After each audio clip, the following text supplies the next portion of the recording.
Baik, Assalamualaikum warahmatullahi wabarakatuh. Kami dari kelompok 6 yang beranggota Amelia N. Hapsari, yang kedua itu Syarifah Miftahul Hulfah, yang ketiga itu Zakaria. Baik, kali ini kami akan menjelaskan tentang film Nemat Helminites. Nah, kita masuk yang pertama, yaitu pengertian film Nemat Helminites. Nemat Helminites dalam bahasa Yunani yaitu nema, yang berarti benang. Helminites yaitu cacing. Disebut sebagai cacing giling karena tubuhnya berbentuk bulat panjang atau seperti benang. Nemat Helminites sudah memiliki rongga tubuh meskipun bukan rongga tubuh sejati. Nah, baik, selanjutnya kita akan masuk tentang ciri-ciri Nemat Helminites. Yang pertama yaitu bilateral atau simetris, memiliki 3 lapisan sel dengan xylem pseudoxylem. Tubuhnya bulat, memanjang, tidak memiliki spendage atau proboscis. Selanjutnya itu tidak memiliki rangka sistem respirasi dan sistem peredaran darah. Selanjutnya yaitu alat pencernaan komplit dan permanen berupa saluran lurus di mulut pada bagian anterior dan anus di daerah posterior. Selanjutnya itu tubuh ditutupi oleh kutikula dan tidak bersilia. Selanjutnya yaitu sistem ekserasi sederhana berupa asal sel Renette sistem Hoh dengan lubang ekstresi yang terletak di bawah mulut. Respirasi secara difusi di seluruh pemasukan tubuh. Selanjutnya yaitu hidup di perairan tawar, perairan latu, di tanah, dan berbagai parasit di tubuh. Selanjutnya yaitu cincin saraf yang mengelilingi esophagus merupakan pusat sistem saraf. Yang selanjutnya yaitu dinding tubuh memiliki serabut otot longitudinal. Baik, cukup sekian yang dapat saya sampaikan. Selanjutnya saya akan serahkan kepada teman saya. Sekian, terima kasih. Assalamualaikum warahmatullahi wabarakatuh. Perkenalkan, nama saya Syarifah Miftahul Hulfah. Di sini saya akan membahas mengenai struktur tubuh dari film Nemat Helminites. Nah, apa aja sih strukturnya? Yang pertama adalah Nemat Helminites umumnya berukuran mikroskopis meskipun panjangnya sampai 1 meter. Individu betina berukuran lebih besar daripada individu jantan. Selain itu, tubuhnya berbentuk bulat, panjang atau seperti benang dengan ujung-ujung yang meruncing. Permukaan tubuh dilapisi dengan kutikula untuk melindungi diri dari pencernaan inang. Nah, Nemat Helminites ini memiliki sistem pencernaan yang lengkap yang terdiri dari mulut, faring, usus, dan anus. Beberapa dari film ini memiliki kait seperti mulut. Nah, Nemat Helminites ini sendiri hidup bebas atau parasit pada manusia, hewan, dan tumbuhan. Seperti gambar samping, contoh spesiesnya itu adalah Oesophagus stomum, yaitu seekor nematoda yang hidup bebas. Nah, berikut kita akan masuk ke materi pembahasan, yaitu sistem reproduksi pada film Nemat Helminites. Nah, umumnya Nemat Helminites ini melakukan reproduksi secara seksual atau secara perkawinan. Kemudian, sistem reproduksi bersifat gonokoris dan fertilisasi terjadi secara internal atau terjadi di dalam tubuh. Kemudian, telur hasil dari fertilisasi tersebut dapat berbentuk kristal. Nah, di samping ini ada gambar, yaitu gambar tentang siklus hidup dari film Nemat Helminites, yaitu contoh spesiesnya Ascaris lumbricoides. Nah, apa sih perbedaan antara sistem reproduksi dengan siklus hidup? Nah, kalau sistem reproduksi yaitu proses perkembangbiakan cacing tersebut. Nah, kalau siklus hidup adalah proses kehidupan cacing tersebut, yaitu dimulai dari telur, larva, hingga dewasa. Nah, baiklah, kita langsung ke materi, yaitu cacing Ascaris lumbricoides berkembang biak secara seksual atau melalui perkawinan. Siklus hidup dari cacing ini terdapat 3 tahapan, yaitu telur, larva, dan dewasa. Siklus ini terkadang tanpa membutuhkan tempat perantara atau berada di luar tubuh manusia. Nah, berikut tahapan-tahapan dari siklus hidup Ascaris lumbricoides. Yang pertama adalah siklus hidup cacing gelang atau cacing perut, atau nama ilmiahnya Ascaris lumbricoides, dimulai dari telur yang dihasilkan dari perkawinan antara cacing jantan dan betina dalam usus penderita Ascariasis. Yang kedua adalah telur yang telah dibuahi akan keluar bersama feses atau tinja penderita tersebut. Kemudian telur tersebut masih belum infektif.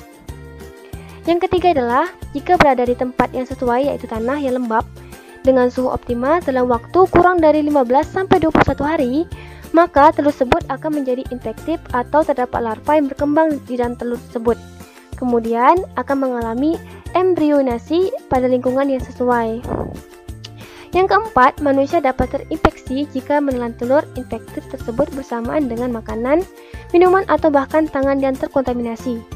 Yang kelima, telur yang tertelan ke dalam tubuh, maka telur akan menetas dalam usus halus dan akan mengeluarkan larva kecil yang disebut dengan rhabditiform larva.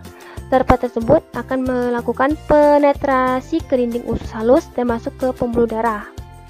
Yang keenam, bersama dengan jalannya peredaran darah manusia, larva akan bergerak dari pembuluh darah vena portal, dan vena cava inferior dan akan beredar menuju jantung kanan yang kemudian melalui arteri pulmonalis yang akan menuju paru-paru.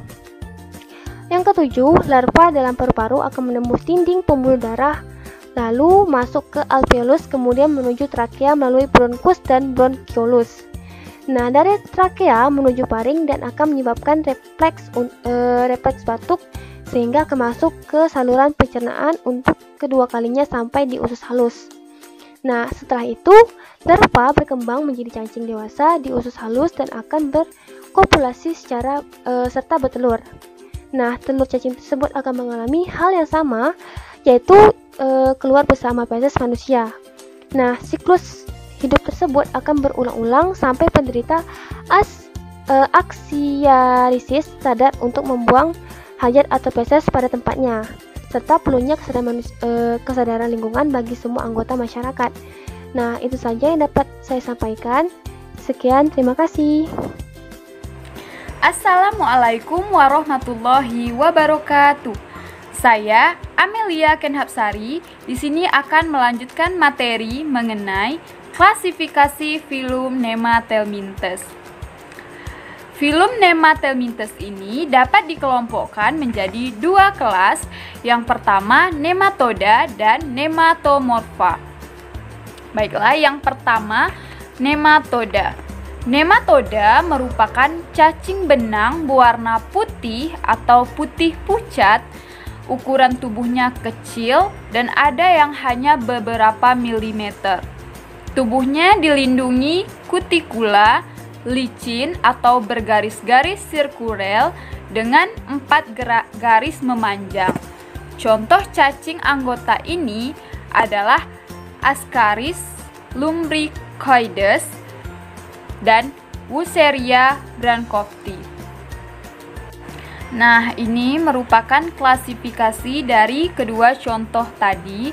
Yang pertama Ascaris lumbricoides atau cacing gelang, Kingdom Animalia, Filum Nemathelminthes, kelas Nematoda, Ordo Ascaridia, famili Ascaridiae, genus Ascaris, dan spesies Ascaris lumbricoides.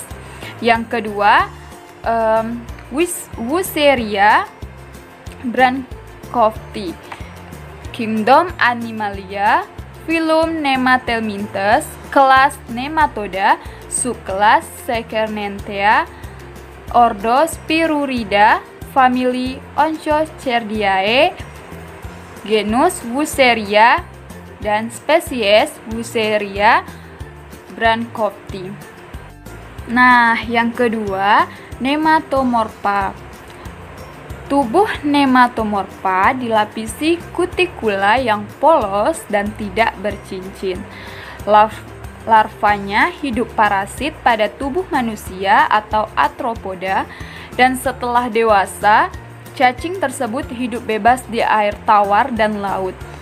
Contoh cacing yang termasuk anggota kelas ini adalah Gordius sp dan Nectonema. Berikut klasifikasi mengenai kedua contoh tadi. Yang pertama, Gordius sp, Kingdom Animalia, filum Nematelmintes, kelas Nematomorpha, ordo Gordioidea, famili Gordiidae, genus Gordius, spesies Gordius sp. Yang kedua, Nectonema lincah, Kingdom Animalia, filum Nematelmintes, kelas Nematomorpha, ordo Nectonematoida, famili Nectonemtidae, genus Nectonema, dan spesies Nectonema lincah. Selanjutnya, mengenai peranan filum Nematelmintes. Pada umumnya, nematoda merugikan karena hidup parasit dan mengakibatkan penyakit pada manusia dan menjadi parasit pada tumbuhan. Sedangkan nematopora juga merugikan karena hidup parasit pada hewan seperti belalang dan kumbang. Contoh spesies Gordius sp. Selanjutnya ada Globodera rostosiensis yang menjadi parasit pada tanaman kentang dan tomat dan sebagai vektor virus pada beberapa tanaman pertanian. Ada juga Ascaris lumbricoides atau cacing usus, dan Enterobius vermicularis atau cacing kremi yang menjadi parasit pada manusia dan menyebabkan penyakit. Nah, mungkin itu saja materi yang dapat saya sampaikan. Sekian, terima kasih. Assalamualaikum warahmatullahi wabarakatuh.